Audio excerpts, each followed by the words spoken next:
यहाँ पर आपको प्रोबेबिलिटी क्वेश्चंस मिलेंगे जो कि जेई मेन जनवरी अटेम्प्ट के 2024 ईयर में आए थे, और ये सारे ही क्वेश्चन 12th की प्रोबेबिलिटी पे बेस्ड है। चलिए स्टार्ट करते हैं वीडियो। एक बॉक्स है जिसके अंदर आपको 8 बॉल दे रखी है, और उसके अंदर से आपको 4 बॉल निकालनी है विदाउट रिप्लेसमेंट। विदाउट रिप्लेसमेंट आपको बॉल्स निकालनी है, और आपको देखिए यहाँ पे 8 बॉल्स में ब्लैक है कुछ बॉल, और कुछ बॉल यहाँ पे वाइट है, लेकिन आपको ये नहीं पता कि कितनी वाइट है और कितने ब्लैक है। इससे क्वेश्चन पहले आईआईटी में भी आ चुका है और जेईई मेन में भी आ चुका है, तो बहुत ही इंपॉर्टेंट क्वेश्चन है। अब यहाँ पे मैं एक बात बताना चाहूँगा कि अगर आपसे कोई कहता है कि भाई विदाउट रिप्लेसमेंट निकालें या बॉल्स को एक साथ निकालें, तो प्रोबेबिलिटी सेम होती है। कहने का मतलब, अगर मैं आपसे कहता हूँ 4 रेड बॉल है और 3 यहाँ पे मान लीजिए ग्रीन बॉल है, एग्जाम्पल ले रहे हैं, और मैंने कहा आपसे यहाँ से 2 बॉल निकालो विदाउट रिप्लेसमेंट। एक क्वेश्चन तो ये बन सकता है, कंसेप्ट को समझने की कोशिश करें।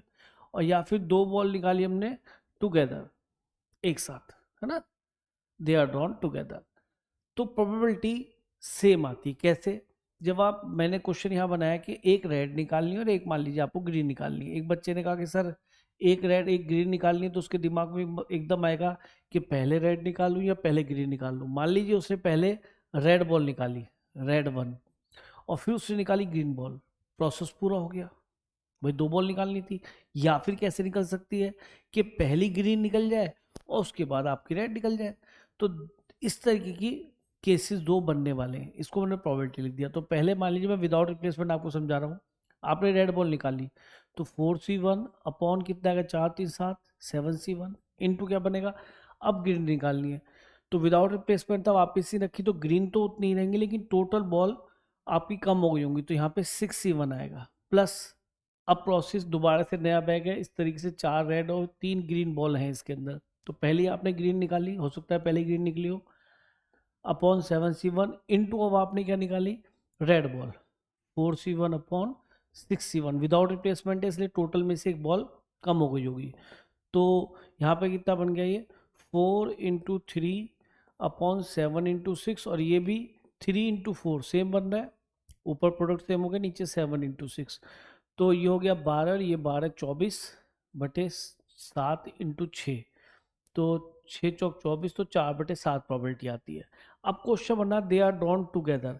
एक बार आपने हाथ मारा बैग में से और 2 बॉल खींच ली, तो एक रेड हो और 2 ग्रीन हो, तो कैसे आएगा, 4C1 × 3C1 अपॉन टोटल 7 है तो 7C2। आप ये देखिए प्रोबेबिलिटी सेम आएगी, 4 × 3 इसकी वैल्यू होती है 7 × 6, और ऊपर चला जाएगा 1 × 2। तो यहाँ पे ये 2 से ये 3 और 3 से 3 कट गया, तो 4/7। तो देखिए दोनों प्रोबेबिलिटी सेम आ रही हैं।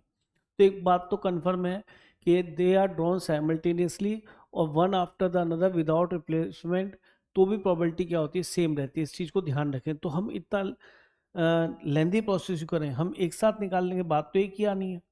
तो ये तो इस क्वेश्चन का जो है कंसेप्ट बना, जिसके थ्रू आपने क्वेश्चन ट्राई करना है।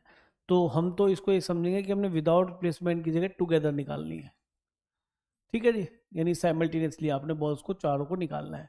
अब कहानी आके यहाँ फंसती है कि सर हम कैसे सोचेंगे कौन सी 4 बॉल है, क्योंकि वाइट और ब्लैक आपको पता नहीं कितनी है। तो यहाँ पे हम केसेस मान लेते हैं कि मान लेते हैं। तो अच्छा, पहले क्वेश्चन आगे पढ़ते हैं। It is found that 2 balls are white and 2 are black. लो जी, इट इज फाउंड दैट से क्या क्लियर हुआ, it is found that generally Bayes theorem में आता है ना, ठीक है। 2 आपको व्हाइट निकालने, 2 ब्लैक, तो इसका मतलब आपको जो भी केस लेना पड़ेगा तो कम से कम 2 व्हाइट 2 ब्लैक तो उसमें होनी ही चाहिए। अगर 2 व्हाइट 2 ब्लैक नहीं, एक भी कम होगी, तो 2 व्हाइट या 2 ब्लैक नहीं निकल पाएंगी ना। कोई भी व्हाइट या ब्लैक को 2 से कम नहीं ले सकते, ठीक है। और टोटल बॉल हमें 8 ही लेनी है, ठीक है।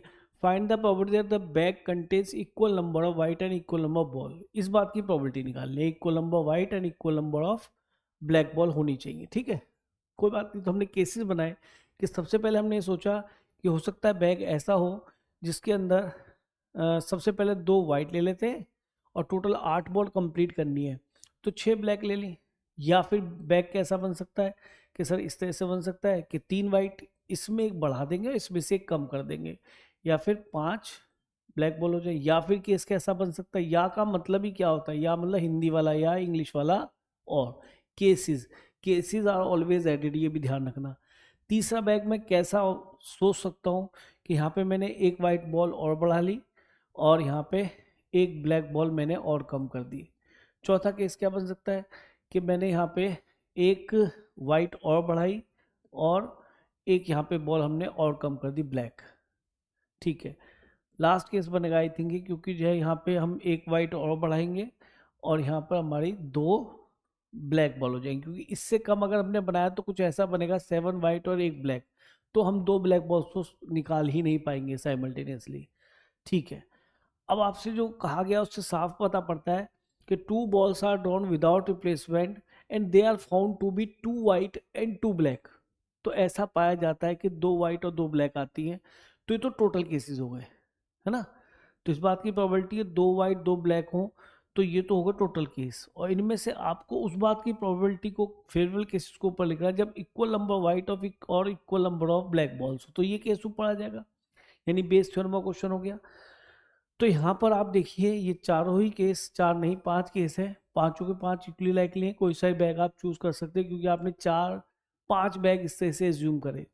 तो मान लीजिए आपने पहला बैग एज्यूम करा, उसकी प्रोबेबिलिटी लिखें तो 1/5 आएगी इंटू, अब 2 वाइट 2 ब्लैक निकालनी है तो 2C2 into 6C2 upon total 4 ball निकालनी है तो 8C4 प्लस, अब क्या होगा फिर यहाँ पे आएगा 1/5 किसके लिए, बैग चूज करने के लिए यानी केस चूज करने के लिए, फिर 3C2 into 5C2 upon 8C4 plus, अब क्या आएगा 1/5 इंटू 4C2 मल्टीप्लाई 4C2, ये हमारा फेवरेबल केस है, अपॉन 8C4 प्लस, फिर क्या आएगा 1/5, ये वाला केस चूज करा या ये वाला बैग चूज करा, into 5C2 into 3C2 upon 8C4 plus again this case is chosen 1/5, that is 6C2 into 2C2 upon 8C4। और फेवरेबल केस कौन सा है, equal number white and equal number black ball होनी चाहिए, तो वो ये वाला केस था, इसको ऊपर रख देते हैं 4C2 into 4C2 upon 8C4। तो ये हमारी रिक्वायर्ड प्रोबेबिलिटी है। ठीक है, अब इसके अंदर कैलकुलेशन बड़ी आसान है क्योंकि 1/5 भी थ्रू आउट कैंसिल हो जाएगा, है ना, ऊपर भी है नीचे भी, ये भी कैंसिल, 8C4 भी कैंसिल हो जाएगा। अब हमारे पास क्या बचा, केवल ये कैलकुलेशन के लिए बचा। ठीक है, तो इसको लिख लेते हैं। इसमें क्या है 4C2 होता है 6, तो 6 इंटू 6 अपॉन 2C2 1 और 6C2 6 इंटू 5 यानी 3 5 15 हो गया, प्लस ये बनेगा 3C2 that is 3 multiply by 5C2 ये हो जाएगा 10 प्लस, आगे चलते 4C2 ये तो 6 होता है, प्लस ये आएगा 10 और 3C2 3 होगा क्योंकि 3C1 के बराबर होता है, और 6C2 हो जाएगा आपका 15 इंटू 1। तो अब देखिए कितना बन गया, ये 15 15 30 हो गए और 30 ये हो गए 60 और 30 ये हो गए 90 और 36 यानी कि हो गया 6 9 3 12 126। तो 126 तो डिनोमीटर में आ जाएगा, 36 ऊपर आ जाएगा। अब देखिए ये 3 से तो कट ही रहा है, तो 3 से ये हुआ 12 3 36 3 चौक 12 3 दूनी 6। अब ये 2 से भी कट रहा है, 2 छिक्के 12 और 2 दूनी 4 2 1 2, फिर ये 3 से भी कट रहा है, 3 दूनी 6 और 3 7 21, तो ये सीधा सीधा आ गया 2/7।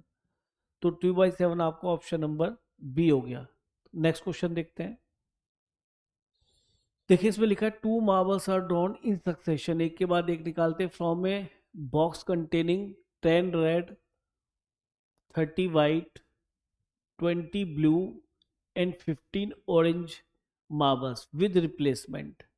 विद रिप्लेसमेंट का मतलब है कि आपने निकाला उसको वापस रख दिया, फिर नेक्स्ट ड्रॉ कर, being made after each drawing then the probability that the first drawn marble is red, पहले रेड आए, देन सेकंड इज वाइट। तो ये तो बहुत इजी क्वेश्चन हो गया, लैंग्वेज इतनी बड़ी लग जाती है, तो ये तो हमारा 12th लेवल का क्वेश्चन है। तो पहले आपकी रेड आए, रेड कितनी है 10, तो 10C1 अपॉन टोटल बॉल कितनी गिन लो 10 30 और 10 40, 40 और 20 60, 60 और 10 70, 75 हो गया, तो 75C1। और वापस रख दी थी बॉल, विद रिप्लेसमेंट था ना, हाँ विद रिप्लेसमेंट, तो बॉल फिर से उतनी हो जाएंगी और फिर आपको वाइट निकालनी है 30C1 अपॉन 75C1। तो देखिए एक लाइन का क्वेश्चन आया है, लगता भी नहीं कि हम जेई का क्वेश्चन कर रहे हैं। तो 5 से यहाँ 5 दूनी 10 और 5 से यहाँ 5 एकदम 5 और 5 पंजे 15 पंजे 75 ही होता है, फिर 15 दूनी 30, तो ये आ गया 4/75। देखिए आंसर 4/75, ऑप्शन नंबर बी। चलिए नेक्स्ट क्वेश्चन देखते हैं। एक कॉइन इज, ये बायस्ड है, BIASED, so that a head is twice likely to occur tail, यानी कि बायस स्क्वायर है, फेयर नहीं, यानी हाफ प्रोबेबिलिटी टेल और हेड की आने की होती है, वो अलग है इसमें, है ना, अनफेयर कॉइन है आपका। तो probability of head is equal to twice of probability of tail है। आई कहता है if a coin is toss 3 times, आप उसको 3 बार उछालते हैं, then the probability that getting 2 tails and 1 head. तो यहाँ पे आप हमारा बाइनोमियल डिस्ट्रीब्यूशन ला सकते हैं या केसेस बना के अलग अलग भी सॉल्व कर सकते हैं। तो देखिए सबसे पहले तो आपको प्रोबेबिलिटी की जरूरत पड़ेगी, लेकिन बायस कॉइन कुछ भी हो, probability of head total sample space की प्रोबेबिलिटी तो हमेशा ही 1 रहेगी, चाहे बायस कॉइन है चाहे फेयर कॉइन है, ये ध्यान रखना। तो इसको हमने एक्स सेलेक्ट कर लिया, तो twice of probability of tail, ये कितना बन जाएगा x/2। तो यहाँ पे प्रोबेबिलिटी ऑफ टेल तो आ गया x/2 और प्रोबेबिलिटी ऑफ हेड आपने x लिया था इक्वल टू 1, तो 3x/2 इक्वल टू 1, यानी x इक्वल टू 2/3, यानी probability of head that was x is equal 2/3 and probability of tail, probability of tail क्या है, इसका हाफ, तो इसका हाफ करेंगे तो 1/3। देख लिए इनका सब 1 आ रहा है, वैसे 1 लेके सॉल्व किया है, होता भी यही है। अब 2 हेड और 1 टेल चाहिए, तो देखिए बिल्कुल बेसिक से भी चलें तो आप समझ जाएंगे, टेल टेल हेड आ जाए, या फिर टेल हेड टेल आ जाए, या फिर हेड टेल टेल आ जाए, इससे ज़्यादा केसेस नहीं बन सकते। तो इनकी प्रोबेबिलिटीज़ का आपको सम करना है, और ये आप जानते ही हैं कि पहले टेल आया, टेल की प्रोबेबिलिटी कितनी है 1/3, फिर टेल 1/3, फिर हेड आने की प्रोबेबिलिटी 2/3, प्लस पहले टेल आया, टेल की प्रोबेबिलिटी 1/3, हेड आने की प्रोबेबिलिटी 2/3, फिर टेल आने की प्रोबेबिलिटी 1/3, प्लस हेड आने की प्रोबेबिलिटी 2/3, फिर दोनों टेल आएंगे तो 1/3 1/3। ठीक है, अब अगर हम इसी क्वेश्चन को जो है बाइनोमियल डिस्ट्रीब्यूशन से करते तो हम कहते कि हमें 3 में से 2 हेड चाहिए, तो हेड कितनी बार, हेड की प्रोबेबिलिटी क्या 1/3, तो 1/3 का स्क्वायर बनता, क्योंकि 2 बार आपको हेड चाहिए, और 2/3 एक बार आपको टेल चाहिए। तो ये दोनों प्रॉपर्टी सेम होने वाली, क्योंकि 3 आएगा, ये 1/9 आएगा और ये 2/3 आएगा। यहाँ पे कितना बनेगा, नीचे 27 ही आ रहा है, और ये बनेगा 2 + 2 + 2, तो ये क्या 6/27। तो 3 से डिवाइड कर लो, 3 दूनी 6 और 3 निम 27, तो 2/9। देखिए दोनों तरह से आंसर सेम आ रहा है 2/9, तो ऑप्शन नंबर ए यहाँ पे करेक्ट हो सकता है। तो बाइनोमियल डिस्ट्रीब्यूशन का याद रखिएगा कि बाइनोमियल डिस्ट्रीब्यूशन हमारा अप्लाई तभी होगा जब विद रिप्लेसमेंट होगा, कहने का मतलब जब प्रोबेबिलिटी चेंज नहीं होगी। तो देखो यहाँ पे हेड और टेल आने की प्रोबेबिलिटी बार बार चेंज नहीं होगी, आप कितनी बार भी उछालिए, जो यहाँ फिक्स हो चुका है वो आ चुका है। ऐसे ही जब बॉल्स निकाल रहे होंगे तो जब विद रिप्लेसमेंट करेंगे तो प्रोबेबिलिटी चेंज नहीं होती। तो बाइनोमियल डिस्ट्रीब्यूशन हमेशा तभी अप्लाई करते हैं जब विद रिप्लेसमेंट ड्रॉन होते हैं आपके। तो ये एक अच्छा क्वेश्चन है बाइनोमियल को समझने के लिए। नेक्स्ट क्वेश्चन देखते हैं। A bag contains 3 white 7 red balls, एक बैग है जिसके अंदर 3 वाइट और 7 रेड बॉल्स है, bag A, and bag B contains 3 white and 2 red balls, one bag is selected.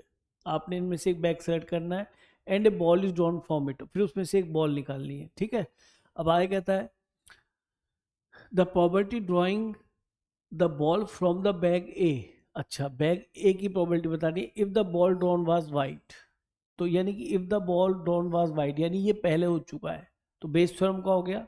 तो बॉल वाइट हो, इस बात की प्रोबेबिलिटी क्या होगी सर, बैग ए में से भी आ सकती है, बैग बी में से भी आ सकती है, तो 2 केस होंगे, और इसमें से हमारा फेवरेबल कौन सा होगा कि बैग ए से आई हो, क्योंकि इस बात की प्रोबेबिलिटी आपसे पूछी है। तो पहले बैग ए चूज करेंगे, then white ball from bag A, total case बना रहा हूँ कि बैग ए से वाइट आई हो, then bag B is chosen, then white ball from bag B, और फेवरेबल क्या है, find the probability that it is drawn from bag A, तो बैग ए वाला केस हम ऊपर रख देंगे।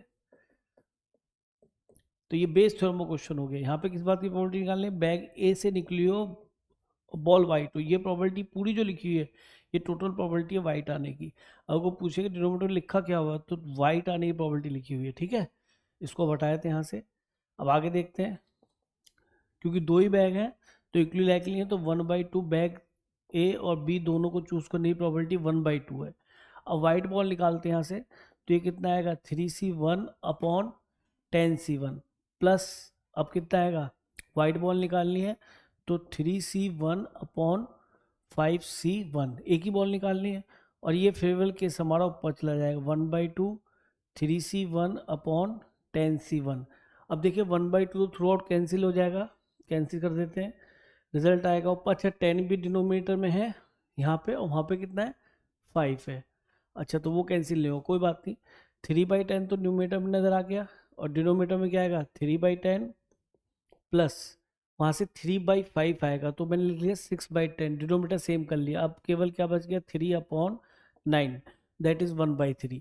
तो ऑप्शन नंबर सी करेक्ट हो गया। तो देखिए ये तो बिल्कुल 12th लेवल के क्वेश्चन है जो हमारे एग्जामिनेशन में आते हैं, बहुत ही इजी क्वेश्चन है। नेक्स्ट क्वेश्चन देखते हैं, a fair dice is throne until 2 FPS। इस टाइप के क्वेश्चन बोर्ड में कम दिखते हैं, पर कंपटीशन में इस टाइप के क्वेश्चन काफ़ी आते हैं। तो देखिए जब तक उछालेंगे जब तक कि 2 ना आ जाए ना, then the probability that 2 FPS in even number of throws is. अच्छा आपने एक डाई उछाला और इवन नंबर ऑफ टाइम्स में आपका 2 आए, और 2 आने पर आपका एक्सपेरिमेंट रुक जाएगा। तो ठीक है, पहले 2 ना आए देन 2 आ जाए, तो दूसरे थ्रो में आपका 2 आ गया और एक्सपेरिमेंट कंप्लीट हो गया। तो दूसरे ट्रायल में आया, चौथे ट्रायल में आ सकता है, पहले भी 2 ना आए 2 बार, दूसरे में भी 2 ना आए, तीसरे में भी 2 ना आए, चौथे में भी 2 ना, इसमें 2 आ जाए ना, तो चौथे नंबर पे भी फिर आपका 2 आ गया, एक्सपेरिमेंट रुक गया। इसी तरीके से प्रोबेबिलिटी 1 2 3, अब की बार ये प्रोबेबिलिटी ऑफ 2 5 बार होगा, और फिर प्रोबेबिलिटी ऑफ 2 बार, फिर ये 2 होगा। इस तरीके से ये प्रोसेस इनफिनिट तक चलता रहेगा। तो इवन नंबर ट्रायल में यहाँ दूसरे नंबर पे आ गया, यहाँ पर चौथे नंबर पे आ गया, यहाँ पर 5 और एक छठे नंबर पे आ गया, और ऐसा प्रोसेस इन्फिनिटी तक कंटिन्यू रहेगा। तो 2 आने की प्रोबेबिलिटी क्या होती है, एक डाई को उछालने पर 1/6 बदलती नहीं है। फिर इसके बाद 2 ना आने की प्रोबेबिलिटी है, 5 केस बच गए तो 5/6, तो ये होगा 5/6 इंटू 1/6। यहाँ पे 5/6 कितनी बार आ जाएगा, 1 2 3 बार, फिर आ जाएगा 1/6 प्लस, अब क्या आ गया यहाँ पे 5/6 5 बार, then 1/6, and this process continue till infinite. अभी आपकी इनफाइनाइट जीपी हो गई, जिसका सम होता है a/1 - r। तो a तो हो गया 5/6 इंटू 1/6, और r कितना 1 - r, कितने से मल्टीप्लाई करेंगे 5/6 के स्क्वायर से, तो अगली टर्म आपको मिल रही है, तो 5/6 का होल स्क्वायर, तो ये हो गया 5/36 मल्टीप्लाई, ये कितना है 36 - 25, तो ये आ गया 11, तो 11 तो नीचे आ जाएगा, 36 ऊपर चला जाएगा, तो रिजल्ट आ गया आपका 5/11। तो देखिए बहुत ही जल्दी क्वेश्चन हो रहे हैं, पर हाँ ये थोड़ा डिफरेंट टाइप का क्वेश्चन था, इस टाइप के क्वेश्चंस भी आजकल काफ़ी आ रहे हैं। नेक्स्ट क्वेश्चन देखते हैं, देखिए डिस्ट्रीब्यूशन का क्वेश्चन है, a fair dice toss repeatedly until a 6 is obtained. देखिए बिल्कुल वैसे ही है, जब तक उछालेंगे जब तक 6 नहीं आ जाता, ठीक है। लेट एक्स डॉट the number of tosses required, let a ये दे रखा है, बी दे रखा है, सी दे रखा है, ठीक है। यहाँ पे कंडीशन भी दे दिया। तो सबसे पहले देखो कि पी एक्स इक्वल टू 3, यानी कि नंबर टॉसेज रिक्वायर्ड कितने 3 टॉसेज रिक्वायर्ड है, और उसके बाद तब तक उछालेंगे तब तक 6 नहीं आता है ना, तो पहले 6 ना आए है ना, फिर से 6 ना आए, और तीसरे टॉस में आपका 6 आ जाए, ये कहानी ये बनी ना। तो इसकी प्रोबेबिलिटी साफ साफ नजर आ गई, 6 आने की प्रोबेबिलिटी क्या होगी 1/6, और 6 ना आने की 5/6, और ये भी 5/6, तो ये प्रोबेबिलिटी हो जाएगी 25/216। तो ये हमारा ए ऑब्टेन हो गया ना, ए दे रखा है ना उन्होंने। अब आते हैं एंड, दूसरा कह दिया बी है P X is greater than equal to 3, यानी कि 3 और 3 के बाद आपका P x equal to 4, P x equal to 5, सबके लिए आपको कैलकुलेट करना पड़ेगा। और ये कहाँ तक प्रोसेस जाएगा, इनफाइनाइट तक। तो बेटर इज दिस कि हम इतना निकालें, इससे बढ़िया 1 minus p x equal to 0, p x equal to 1, p x equal to 2। भाई 3 तो उसमें इंक्लूड ही है। अच्छा ये रिजेक्ट हो जाए केस, क्यों कि सर एक बार भी नहीं उछालेंगे, क्या बात है, एक्सो नंबर नंबर टॉसिस है ना, तो टॉसिस तो करो यार, तो आप तो जियो लेके चल रहे हो, वो तो नहीं होगा ना इसके अंदर। ठीक है, तो अब आपका पहले थ्रो में ही क्या मिल जाए, 6, तो ये हो गई 1/6। ठीक है, यही क्या है ना। और फिर उसके बाद दूसरे थ्रो में मिले तो पहले 5/6, फिर 1/6। ठीक चलेगा, यहाँ पे कोई प्रॉब्लम नहीं। इसके बाद मैंने इसको सॉल्व करने के लिए 600 पे जब मल्टीप्लाई कर दिया तो 6 और 5 हो गए 11, 11/36, 36 में गया तो बेटा ये बच जाएगा 25, है ना, 25/36। तीसरा केस जो कि थोड़ा सा लेंदी है क्योंकि इसके अंदर कंडीशन प्रोबेबिलिटी की बात की है, तो ठीक है कोई दिक्कत नहीं। ये हमारी वैल्यू आ गई, ये बी की है ना। अब सी की बात कर लेते हैं। सी ने क्या कहा कि भाई हमारा कंडीशन है पी ए स्लैश बी, जैसे लिखा होता है ना, तो उसको फॉर्मूला क्या होता है, पी ऑफ, वैसे तो देखो इंटरसेक्शन जब भी लेंगे आप, इन दोनों का इंटरसेक्शन आता है, याद है, P X is greater then 3 upon ये जो नीचे वाला होता है इधर आता है। तो इन दोनों कॉमन केस वही होंगे जो भैया 6 से आगे होंगे। इसके अंदर 3 के बाद 4, 5, 6, 7 टिल इनफाइनाइट चलेगा, और इसके अंदर क्या चलेगा, इन दोनों कॉमन, और इन दोनों कॉमन क्या बनेगा, जो कि 6 और 6 से आगे होंगे। तो ठीक है, पी एक्स ग्रेटर देन 3, तो यानी पी एक्स इक्वल टू 4 चलेगा, इसमें पी एक्स इक्वल टू 5 चलेगा, पी एक्स इक्वल टू 6 चलेगा, और इनफाइनाइट चलता ही रहेगा। और यहाँ पे क्या चलेगा, साफ दिख रहा है, इन दोनों कॉमन क्या बनेगा, 6 और 6 से आगे, वो केस यहाँ पे भी होंगे ना, उन्हीं में से तो फिर भी निकलते हैं हमारे। तो ग्रेटर देन इक्वल टू 6 के लिए हमने तो 6 ले लेते हैं, 7, और आगे ये भी कहाँ तक जाएगा, इनफाइनाइट तक जाएगा। तो प्रोबेबिलिटीज तो हमें सभी की पता है, तो लिख देते हैं यहाँ पे। अब देखिए 4, यानी चौथे ड्रॉ में आपका क्या मिल जाए, 6 मिल जाए, यानी पहले 3 में आपको 6 नहीं मिला, नहीं मिला मतलब 5/6 की पावर 3, 3 बार 5/6, 5/6 इंटू 5/6, फिर क्या आएगा 1/6। फिर आपको 5वें ड्रॉ में मिला, यानी कि 5/6 4 बार आया, फिर आपका प्रोसेस एंड हो जाएगा जैसे ही 6 आएगा, और ऐसे चलता रहेगा टिल इन्फिनिटी। या एक प्रॉपर्टी और लिख दीजिए, 5/6 की पावर 5 इंटू 1/6, छठे ड्रॉ में फिर आपको 6 मिल गया लास्ट में। अब यहाँ 6 वाली प्रॉपर्टी, तो 5 बार क्या मिला आपको, अदर देन 6, फिर मिला 6, फिर 6 बार आपको अदर देन 6 मिला, देन मिल गया आपको 6, और ये प्रोसेस टिल इन्फिनिटी चलेगा। चलो एक बार इसमें लिख देते हैं, 5/6 की पावर 7, और ये 1/6 टिल इन्फिनिटी। अब देखिए सम करते हैं, तो ये जीपी ऊपर भी नीचे भी इनफाइनाइट जीपी है, तो सम क्या बनेगा, ए कितना है, 5/6 की power 5, a upon 1 minus r कितना है, 5/6, केवल 5/6 है ना, क्योंकि 5/6 से मल्टीप्लाई करेंगे तो यहाँ पहुँच रहे हैं आप। और इसके लिए क्या करोगे, ए अपॉन 1 माइनस आर, तो 5/6 की पावर कितना मिलेगा 3, ए अपॉन जो नीचे लिखना है वो ऊपर 1 माइनस आर, इसमें भी कितने से मल्टीप्लाई करोगे, 5/6 से। तो देखिए ये कैंसिल हो गया इससे, और ये 5/6 की पावर 5 है, और ये 5/6 की पावर 3 है, तो ये मिल जाएगा 5/6 की पावर कितना, 2, और यहाँ पे 1/6 भी कैंसिल हो गए, तो ये आ गया 25/36। तो ये हमारी वैल्यू ऑफ सी ऑब्टेन हो गई है ना, चलेगा ना, ये सी की वैल्यू हो गई। अब हमें निकालना क्या है कि सर बी प्लस सी अपॉन ए, तो बी कितना है हमारा 25/36, ये हमारा बी है, प्लस सी कितना है 25/36 अपॉन ए, क्या है, ए है 25/216, तो ये हो जाएगा 50/36 ऐड हो गया, और ये 216/25 ये आ गया, तो 25 2 जा हो गया, और ये 6 टाइम्स कर जाएगा ना, तो ये बन गया 12, और रिजल्ट यहाँ पे आ जाएगा हमारा 12। तो आप देखिए कितना इजी क्वेश्चन है। इस तरह क्वेश्चन आते रहते हैं, कंडीशन का भी यूज़ करा लिया, और जो है आपको इनफाइनाइट टाइल के लिए भी इन्होंने दिया क्वेश्चन। नेक्स्ट क्वेश्चन देखते हैं।